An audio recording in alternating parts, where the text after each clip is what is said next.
እግዚአብሔር አለ በዙፋኑ ንጉሥ አለ በዙፋኑ ይፈርዳል አይፈርድም አስተሉ ይፈርዳል አይፈርድም አስተሉ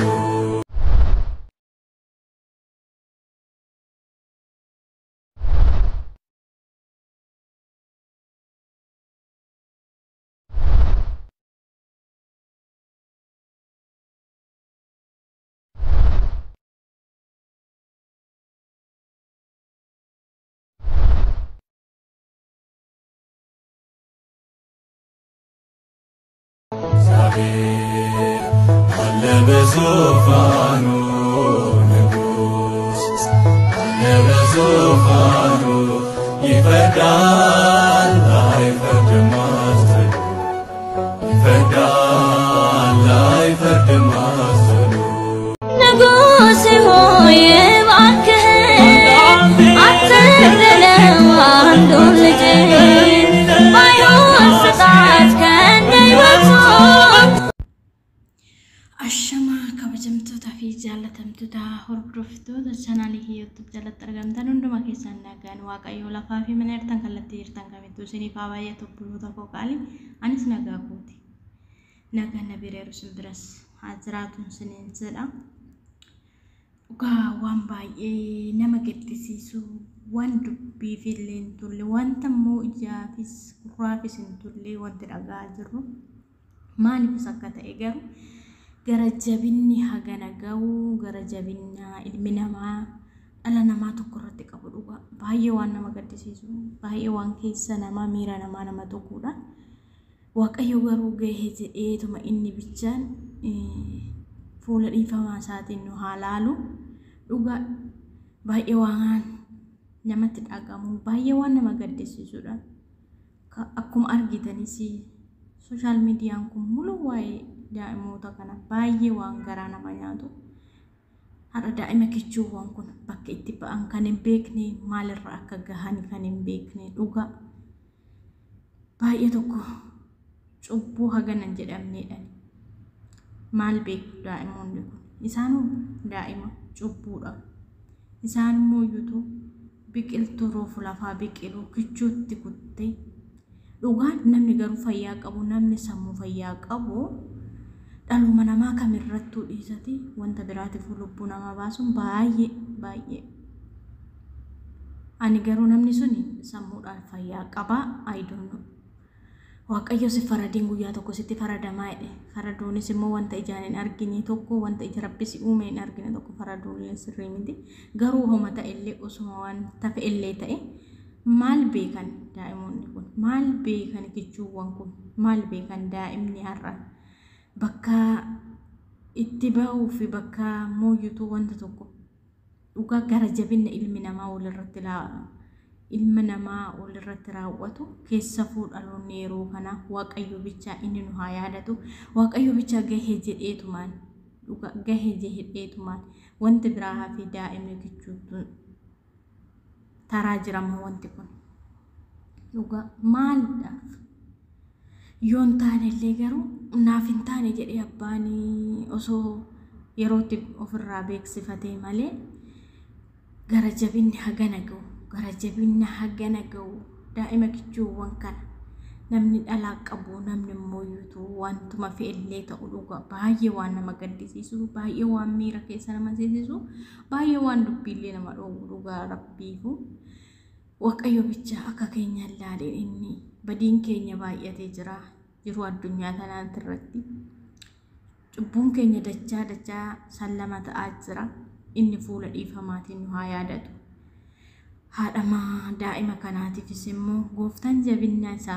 ishiifaa kennu abbaa ta'ee haadhaafis ta'ee firoota ishii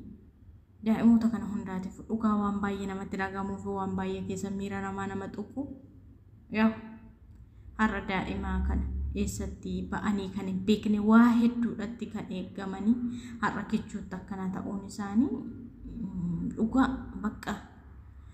baay'ee waan jireenyallee nama jibbisiisuu fi baay'ee waan abdiilee nama kutachiisu waan namarraa illee nama fageessudha dhalli namaa yani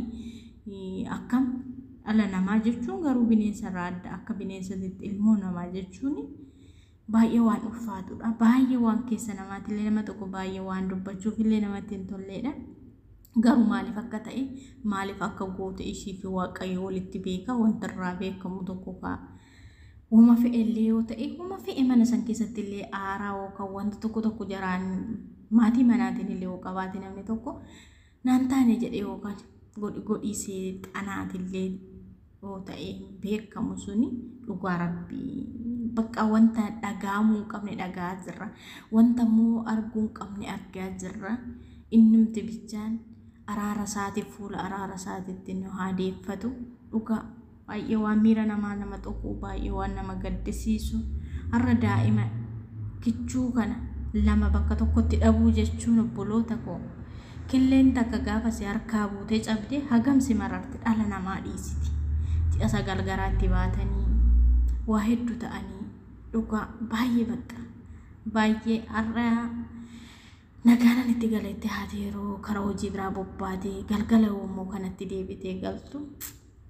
baay'ee waan keessa nama tokko baay'ee waan keessa nama dhukkubsu dhugaa Waaqayyoo bichaa inni nu haa yaadatu. Inni nu haa yaadatu dhugaa kun baay'ee kun waan dhala namaatti irratti illee raawwatamu miti. Ani maaliif akka ta'e maaliif akka goote garuu ishii fi Waaqayyo walitti beekanii maali yoo ta'uufis baate namni gateetoo biraa ba'a malee dhala namaatti irratti dhalli namaa namni garagaree dhala namaa akkana godhu jechuun keessafuu ilmoo lama bakka tokkotti jechuun dhugaa Rabbii baay'ee waan bakka abdii nama kutachiisudha. Baay'ee waan namarraa illee namuma amanuun yeroo kanatti bakka dhugaa baay'ee nama sodaachisaa jira. Maaliif dhalli namaa yoo dhala namaa kan osuma ta'e illee mee maal beekan kichuuwwan kun dhugaa maali kun afaanis beekanii yookaan immoo yuutu wanta mooyuutu gaariif badaayyuu addaan baafatanii beekanii miti.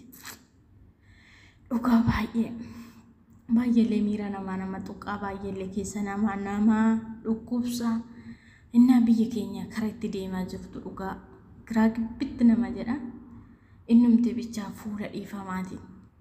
Waaqayyo badiin keenya baay'atee jira lafa addunyaa tanaatti irratti jiru tana lafa tanaatti irratti baay'ee hasi'aatiin keenya baay'achaa jira. Har'a daa'ima kichuuwwan kun akkana ta'an jechuun daa'ima kichuu kana namni akkana godhe jechuun Waaqayyo osoo ofiin lubbuu ofii uume ofiin baasee fudhate sun kennaa isaati kan fudhatus isa garuu har'a badii tokko malee waa tokko malee nisa'aawwan kun akkana ta'uun jechuun baay'ee nama gaddisiisa dhugaa bakka